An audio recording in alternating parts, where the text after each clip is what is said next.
not 100% sure. But what we're going to talk about here just really quickly is why is nutrition and diet and health important as a Christian and especially as a man, right? It says that our body is a temple, but if you look at the scripture that's around that, it's talking about sexual sin at that point. But I think the point can apply also to where we're at today, because the temple of God, if you think about it, in the Old Testament, it carried the most valuable possessions of God and Christianity. And if you look about the last lessons that we had here today, right? Body, soul, and mind. So that's what we are as a temple of God.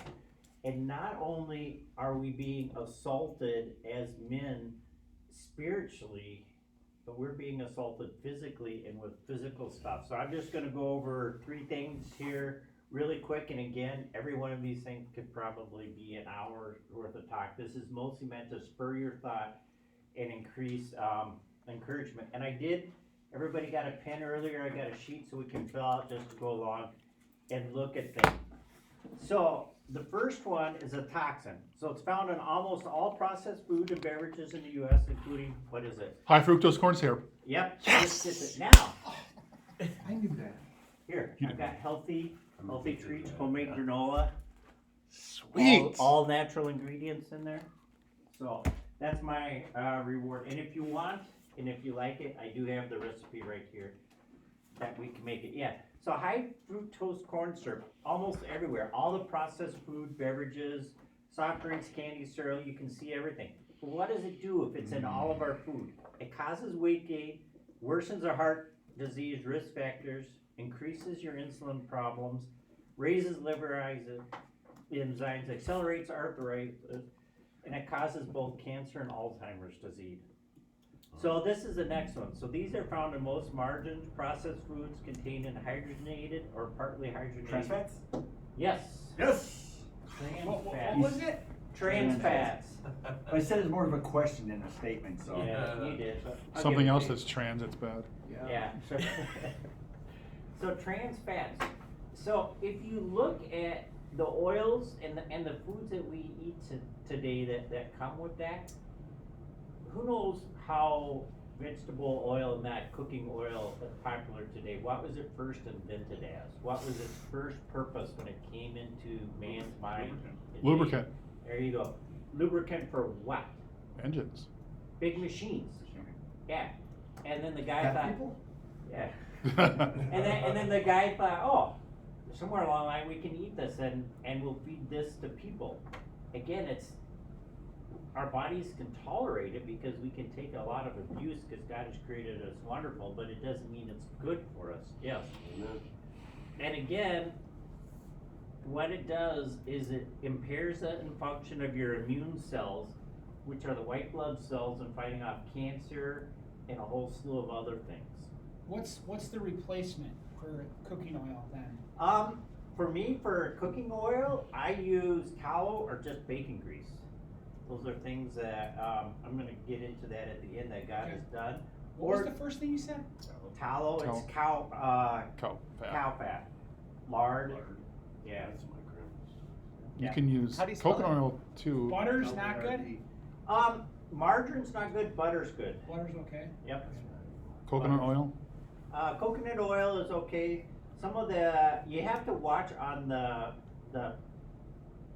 how they process the oils. So if they just take it out, extract it, that's good. But some of the processes that they do they contaminate the oils that are there. Avocado oil. Yeah. Avocado oil is another one if it's cold processed. Most things that are cold processed remain pure and good for you. It's when you add heat to things that it changes the molecular makeup of it that it doesn't work. And what about olive oil? Another one is how it's processed. Okay. All right, so now we're going to talk a little bit about GMO. Who knows what a GMO is? Genetically modified Greater organism. Milwaukee Open. Yeah, that's Yeah. what I was gonna say. I have no idea what that is. So. GMOs are food, right? So if I brought up a GMO tomato and an organic tomato, they're both red. They both taste the same. They both grow basically the same. So why is a GMO food bad for you? Genetically And I just knew it in my soul for a long time. I figured because man made it Yeah. and not God that it was bad, so I never did it. But I found this out actually about 2 months ago, why GMO is actually bad for you. So real quick summary, our bodies, whenever energy is produced, a byproduct comes out of it, right? So if I move my arm, my muscles are moving, it goes into the cycle, it burns oxygen, it burns fat, and then out of that byproduct comes lactic acid, right? If you've ever worked and ran long enough, your body produces lactic acid. Well, in a plant is also doing work, right? It's taking the sunlight in and it's converting it into energy and it's growing fruit and it's storing it. So a plant, just like our bodies, whenever it does work, it has to get rid of the byproduct, which is a waste. The waste of a plant's byproduct when it does work is formaldehyde. GMO seeds have wrecked the process so the plant can't get rid of its formaldehyde. So when you eat a GMO plant, that plant is full of toxins, mainly formaldehyde, because that plant never had the ability to get rid of it. In fact, if you take a GMO seed, they all have special coatings on it. If you plant a GMO seed without that special coating, the bacteria in the soil will destroy that seed because they know that that seed is faulty and should not grow as a plant.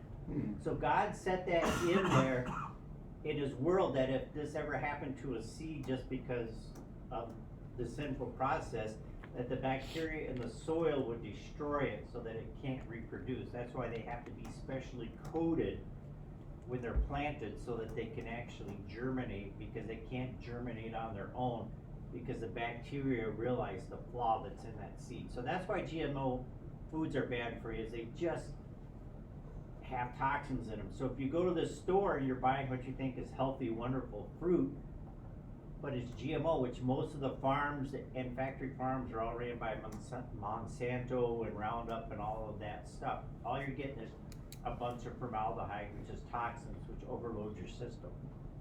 Pesticides, well, they're used everywhere. Everybody likes to spray everything. They increase the kinds of cancers, all kinds of stuff like that.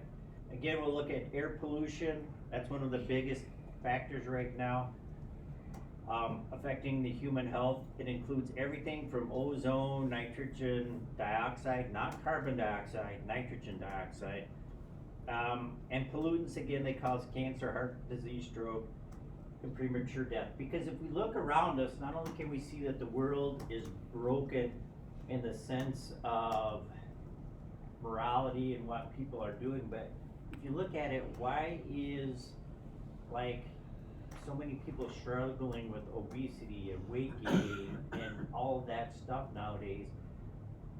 The majority of our ingredients come from processed foods, and processed foods are full of toxins and things that aren't good for you. So you're literally eating things that are bad for you, which makes it harder for your body to function and do what God wanted us to do. So another one that we're gonna look at in this puzzle here real quick is sugar.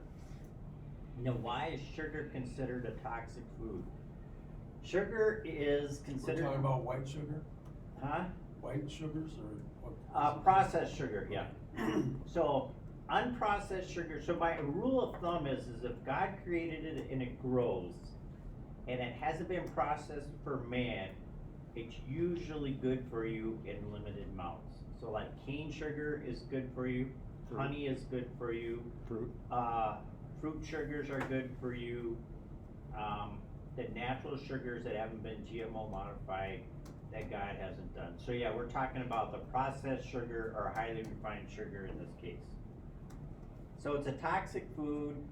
It leads to diabetes, obesity, heart disease when it's consumed in large amounts over time.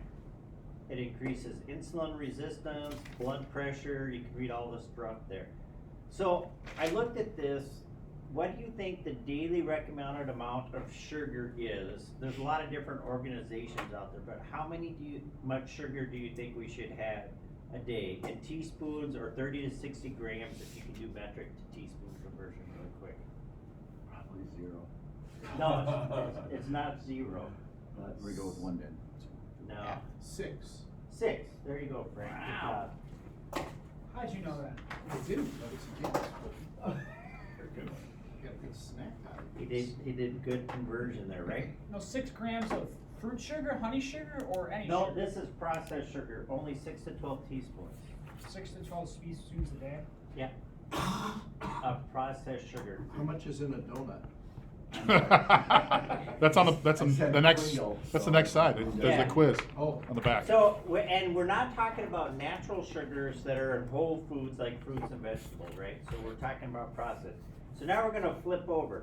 So now that we know we need 6 to 12, right, teaspoons, how many teaspoons do you think are in a 20-ounce Gatorade bottle, right? Because Gatorade was sold as bringing back electrolytes, bringing back your sports recovery You drink. like Mike? 40. I was gonna guess 40 too as well. 40. A little high. 35, 28. 35, still a tad high. 30, 30. Yeah, you already got one. yeah. 30 grams of sugar. So if you drink one 20-ounce Gatorade, you double the amount of sugar that you're supposed to have for that day. That's only one Gatorade. How about Powerade, right? Powerade's better, is made later. How many grams of sugar are in a Powerade? 20. 40. There you go. There's 40. Wow. 40 grams. Monster All right. Energy. So how about Monster? 60? Monster Oh, energy God, I drink. drink one every morning. It's gotta be 60. You ever have those, the Aussie lemonade one? No. I don't know what crack cocaine like, but it's gotta be like that. Yeah. 60? Close. A little bit lower than 65. 55. Wow. 54. I will never drink one of those again. 54 grams of sugar in one day. All right, how about a Red Bull, 16-ounce can? 80. 64. Now I tricked you, it went back down, it's only 39. Oh, wow. Right. That's better. So Red Bull's only 39. How about what Ian's gloriously drinking there? I know. Can of cola. That's It says 39 on the can. It says 39 on the can. Yeah, your average cola has 39 grams of sugar. It says 32 to 39 is the notes that I took for that. Yep. All right, how about fruit flavored drinks? 25. Really close, a little higher. 30. 30. Yep, 30, 32. For fruit flavored drinks. Root beer. How about root beer? Oh, that's good stuff. Depends on the root beer. It does. So if you go to Ice cream. John's root beer, which is flavored by honey and not sugar, it's different, but they're made locally Yep. here in Waukesha and Milwaukee. But if you go to like A&W root beer, it's flavored by sugar. So we're exempting John's, but how about A&W regular other root beers? It's got 45. 50. Yeah, 37. 37. Okay. And how about milk? An 8-ounce glass of milk. 12 grams. 12. I was gonna say 11, so very good. Hey, get some How growing. come you get sugar? Hey, is there any healthy bread? Yeah, Is that processed? it's homemade and not processed. What does that mean, homemade? So here's the thing, a lot of people have, you see gluten intolerances, right? And you see that. So the way that white bread is now, and actually all flour, not all flour, the majority of flour is made in America. I make it different, so at home we've got a little like coffee grinder thing, you put wheat kernels in it, you hit grind, you get ground up flour. If I get the same flour from a factory, they chemically treat it, and by chemically treating the wheat to turn it into flour, they create a process that has created gluten intolerance and a bunch of toxins for a whole bunch of people. So bread and pasta isn't bad like people think that it's bad. It's the way that the flour is processed now that makes it bad for us because of what's in it. So that's kind of leads us right into where we're looking at. So cancer and sugar is a really big thing, right? So when your immune system is processing all of these toxins that are in the body, right? So your immune system's processing all of the toxins that are, you want one? Thank you. Want one, Jake? Sure. So when your immune system's processing all these toxins that we talked about that are in the food or anything else, it's like a battle. You think it's like a battle. So when that battle's occurring, if something goes wrong in there, a cancer cell is formed, right? So we've all probably had cancer cells formed in our body during this battle, right? So then, what makes a cancer cell grow? What fuels it? And its fuel is sugar. Processed sugar fuels the cancer. So when you're fighting all of these toxins that are out there, the amount of sugar that's in the American diet, they've discovered that this is what's peaking out the cancer rates in America, because sugar is what causes cancer when your body's trying to get these toxins that you're eating in the other foods out of your body and out of your system. So we've looked at that. So because sugar, it messes with your inflammation, glucose, and lipid metabolic pathways, and that's from the Library of Medicine. So this is even from not even, I went with the not what people like to call health nuts, right? I didn't go with the health nuts site. This is what general science and some of the people over here that are not even against processed foods are saying that is where sugar is. So I'm the kind of person that believes in not just talking about the bad stuff. So what is a process and how should you focus to get out of this and to flip it? And the same as like reading the Bible and praying daily helps your spiritual life. The solution is simple, but it's hard to implement because it takes discipline. And what it is it's intermittent fasting. So intermittent fasting is a type of eating schedule that alternates between periods of, what do you think? Eating and not eating. Right, Nutrition, feasting starvation. and fasting, right? So when you're feasting, you can eat good foods and you can eat them all that you want. And when you're in the fasting state, you're fasting. All right, Larry knows about engines. What's a tri-fuel engine? What? What's a tri-fuel engine? It's A dual an fuel. engine that runs on 3 fuels. Right. And can you mix 2 fuels at the same time and put it in there? Like if you have Sure. if you have a generator that runs on natural gas and diesel, can you No. put natural gas and diesel in at the same time? No. Right, you can't. So our body has 2 fuel systems. It has glycogen and it has fat. Those are the two fuel systems that our body uses to run on. So when we deprive ourselves of food, we're in a fasting state. So who here slept all night, right? 8 hours, no eating, you sleep. Your body during that period runs on fat. It's called a fasting state. Your body runs on fat. When you wake up in the morning and you have 1 calorie, it's like throwing that little rock into a totally still pond on your stomach. Cream in your coffee, stick of gum, the little breath mints in there. It takes 1 calorie and your body flips. It quits burning fat fuel and it burns glycogen fuel. So what's glycogen fuel? That's the sugars, the natural sugars, the stuff that you eat. It's food. Those are in your gut. It's calories, right? It comes from your gut and not from fat. If you want to lose weight and burn fat, well, you sleep, but then when you wake up in the morning, you don't eat breakfast. And I've worked with this for a long time. You can ask my wife; she thinks I'm weird. My mom thinks I'm weird. My kids think I'm weird. I don't eat it until 4:30, Yeah. right? It's because I have a different eating schedule. I eat 0 food. I drink black coffee, no calories in it. The only thing you can really eat or do is green tea, black coffee, no calories. They Water. don't trigger that system. Yeah, water. Yeah. Yep. Anything with no calories, as long as you put no calories in your system, I burn fat all day long. Usually till 4:30. I make an exception on Sunday. We have a big family dinner lunch, but that's it. So I am burning fat all day long as I do work until 4:30. I eat food, my body cures it. Now, what else does this do to help your healthy body? Well, you have 2 systems and you can't run them just like you can't run natural gas and diesel in a tri-fuel generator. You can't do the healthy healing process and processing toxins, right? If your body is always running on the glycogen system, because if you leave food in your stomach, it just deteriorates, rots. Your body's designed, God made us to process that out. Food has to get through. So as soon as you eat a calorie, it has to get through your body. It has to kick on that system. It doesn't have any option. But when that system's not on, what does that free up to do? Your liver can work more, right? It can process more of these toxins because it's not worried about processing, doing the insulin stuff for food.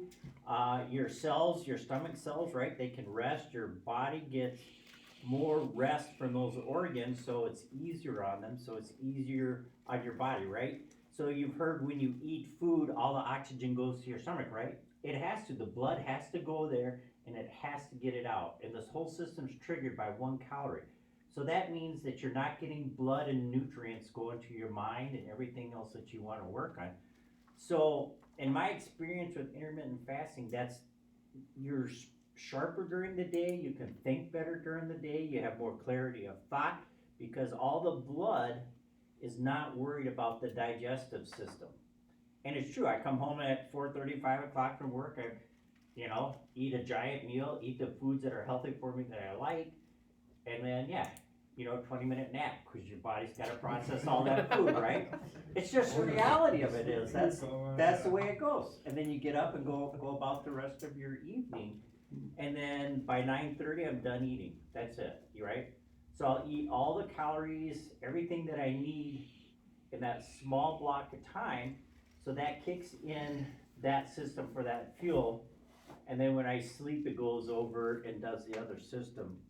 So you get to eat for 4 hours? Yeah, for 4 hours. But when you're working a full day in the field, don't you, energy wise? No, has to get, he's like, I'm taking lunch, Dad, I'm not eating. I'm like, that's fine, go ahead, I'm gonna stay here working. Your body adapts to it. It adapts to burning fuel, and I learned this by running ultra marathons because how long do you guys think you have to do cardio to start burning fat? Because that's a big thing out there that people say. 3 miles. Huh?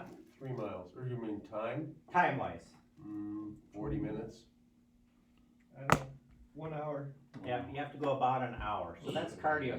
So how many people, if you really wanna burn fat by doing cardio, you have to go beyond the hour. So the first hour, you're basically just purging your system of the glycogen fuel. And you can't eat during that hour, so that means no sports drinks, no Gatorade, none of that kind of stuff during that first hour that you're doing cardio to lose fat, right? So it doesn't kick in until after that first hour, and then you go forward. So that's how I learned that from ultra marathoning, that your body and marathon, that your body does that, and that you can function and run a marathon especially.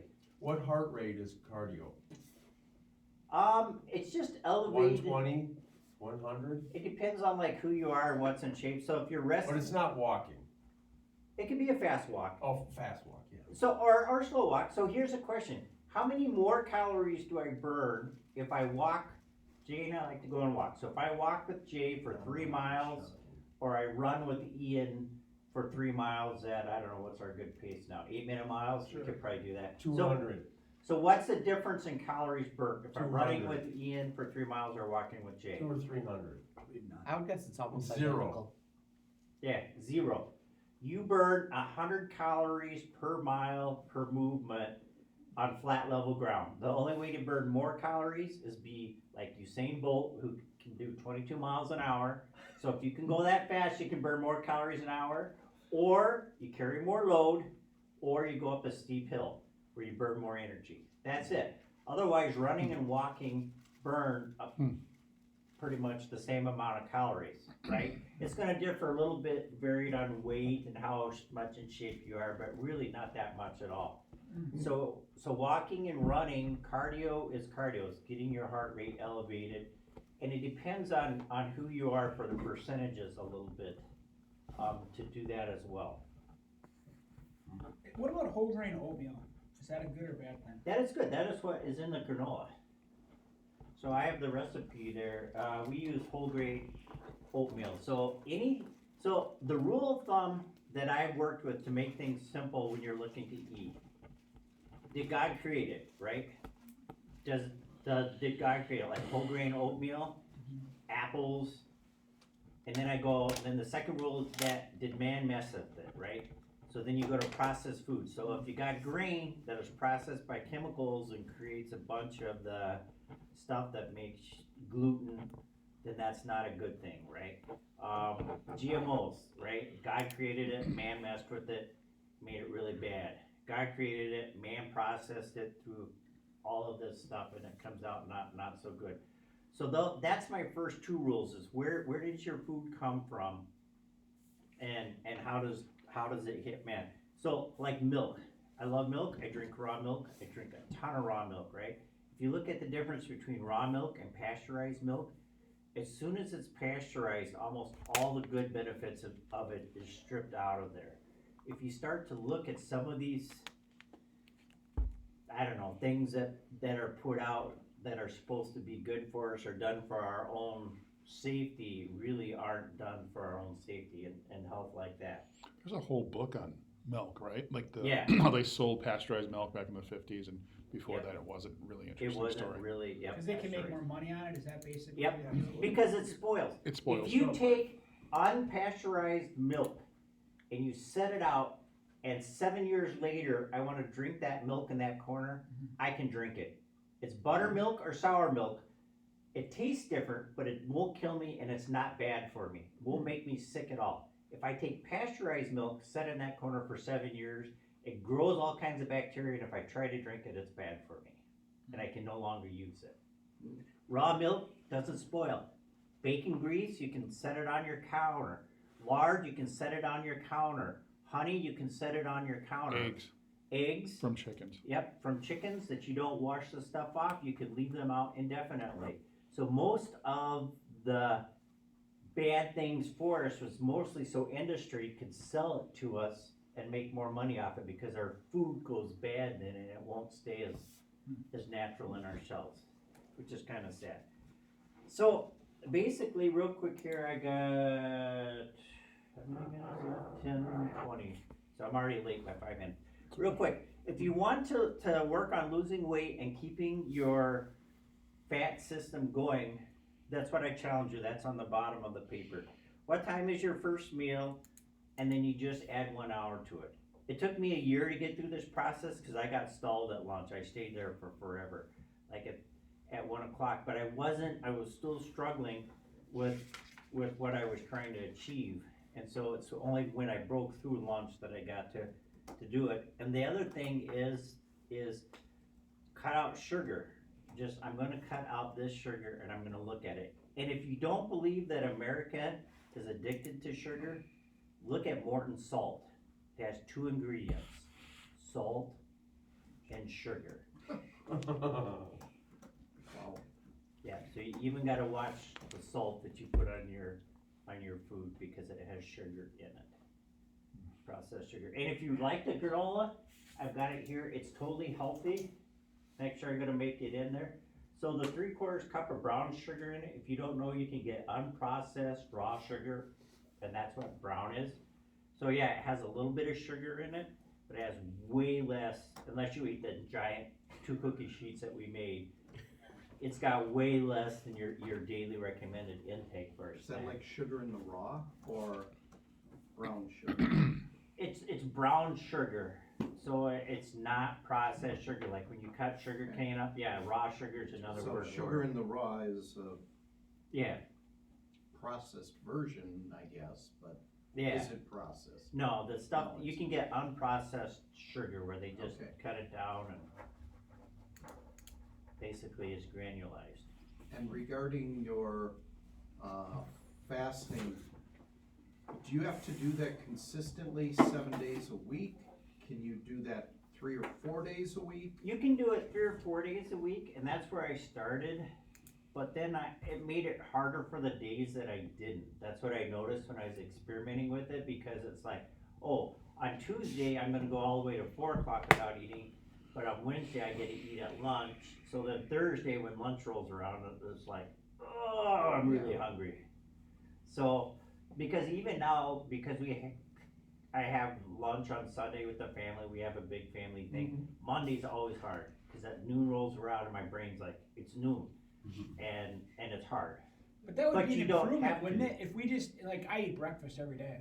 So if we went till noon, Absolutely. that would be a good start, wouldn't it? Yeah, absolutely, that would be a good start. So we'd be That's what I fasting say. from probably 7 o'clock at night to, To noon, I yeah. go to bed early, so till noon. Yeah, because every hour in the morning that you don't eat 1 calorie is an hour that you're burning fat. You're guaranteed if you wanna lose weight, you're burning fat because that's the system that you're in. And the only thing that's gonna destroy that burning fat is 1 calorie. It's like the little rock, you flick it in the pond. So that's why I tell people that's hard if you have cream in your coffee, sugar in your coffee. I was lucky I grew up on black coffee. My mom said, no, you're not putting any of that in your coffee. If you want coffee, it's black, that's it. So, I never had that, so. Any other questions? Yeah, how come my listers has spotted cow Spotted cow. on my drink? I don't know, I don't get that. That was weird. Well, yeah, it's just, you can ask any other questions. Yeah. If you want to drink alcohol, because alcohol is a toxin, and that makes it harder for your liver to do, I would say you go with the meads because they're made out of honey and pure honey and not Go with processed what? sugar. Mead. Mead? Yeah, Mead. because it's made out of honey. It's a alcohol drink made out of honey. It's a beer or it's a? Yeah, well, it's called mead. It's a fermented beverage. Yeah, it's a fermented, you can make alcohol in anything. Kombucha, which is a fermented beverage, which I drink for gut health. Yeah. If you mess around with the fermentation, I can make it alcoholic just like that. Alcohol is just generated by fermented yeast or sugars in a little longer process. So again, if you think alcohol's evil, you can blame the sugar, cause that's what's processed. Isn't vodka, that's not as bad as some of the other Right. ones, right?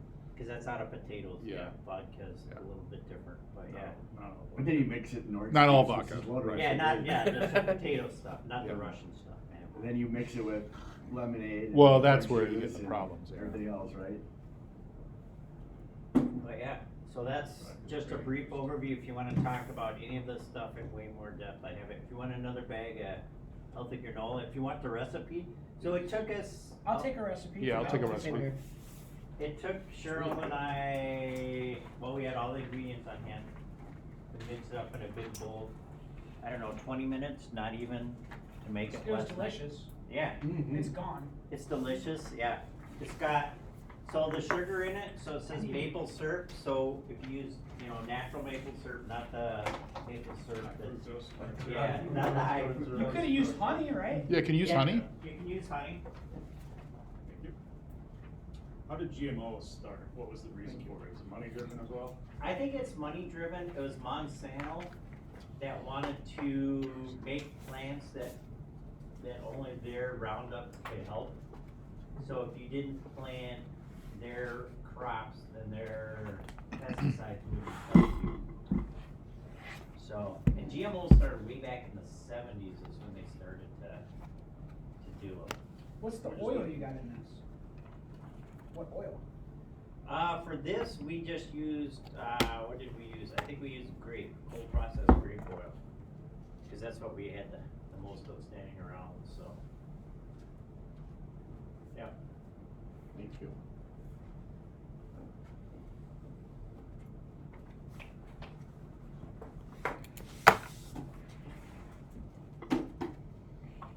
Thanks, James. Yeah. Are you in here next? I am. Just for a goof, go over your diet, your menu, like for a week, and your big meals, like. So the other thing that I really worked hard is to figure out where my foods come from. So right now, we're at about 50% of our food. We have a garden, so we grow a lot and we can it. We have 7 chickens, so we have a lot of good eggs that I know where they're from. So my diet is really pretty simple. So I'm getting a bunch of beef from my mom that I know is all organic, never been vaccinated, no growth hormones. So it's really pretty simple. We eat a lot of tomatoes, eggs, beef. For our bread products, Cheryl makes homemade bagels.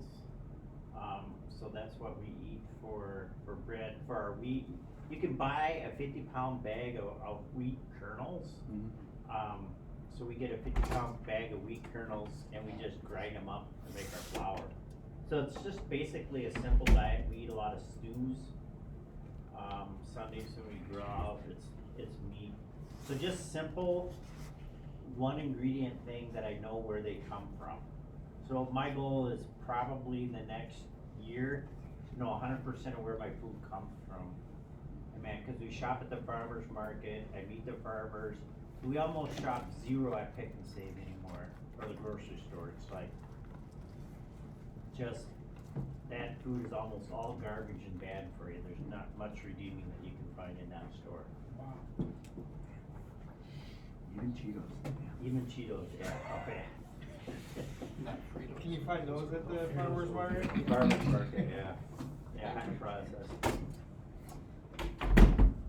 Good job, James. Yes. Good job, James. Very informative.